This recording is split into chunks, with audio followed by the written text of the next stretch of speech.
தமிழக காய்கறிகளுக்கு கேரளா தடை விதித்துள்ள நிலையில் தமிழக விவசாயிகள் நலனுக்காக அந்த மாநில அரசுடன் தமிழக காங்கிரஸ் பேச்சுவார்த்தை நடத்தியிருக்கிறதா என்பது குறித்து காங்கிரஸ் கட்சியின் தேசிய செய்தி தொடர்பாளர் குஷ்பு விளக்கம் அளித்துள்ளார்.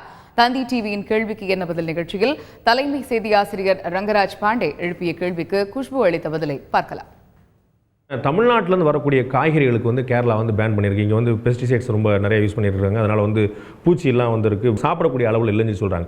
ஆனால் பல டெஸ்ட் சொல்லியிருக்கு இது அப்படி இல்லை, அதர் ஸ்டேட்ஸ்க்குலாம் நம்ம எக்ஸ்போர்ட் பண்ணிட்டு இருக்கோம். பட் கேரளா இந்த மாதிரி பண்ணும்போது பீயிங் ஏ காங்கிரஸ் லீடர், நீங்களோ ஸ்டேட் பிரசிடென்ட் மிஸ்டர் இளங்கோவனோ ஏதாவது ஒரு முறையாவது கேரளா கவர்மெண்ட்டை பேசியிருக்கீங்களா? ஏன் உங்களுக்கு அது ஃபுட் ப்ராசஸிங்கில் தானே போய் சேரும், அது ஃபுட் அண்ட் ஹெல்த் டிபார்ட்மெண்ட்டில் தான். அது நம்ம எப்படி தலையிட முடியும்? இல்லை, நீங்கள் ஒரு பார்ட்டி, ஒரு பாலிசி இருக்கும்போது அது கவர்மெண்ட், கேரளா கவர்மெண்ட் ஒரு நலனுக்காக காங்கிரஸ் கட்சி குரல் கொடுக்குமே. ஆனால் நீங்க ஒரு அது தமிழ்நாடுடைய விவசாயிகள் மட்டுமல்ல, கேரளால இருக்கிற மக்களுடைய ஹெல்த் நம்ம பார்க்கணும்.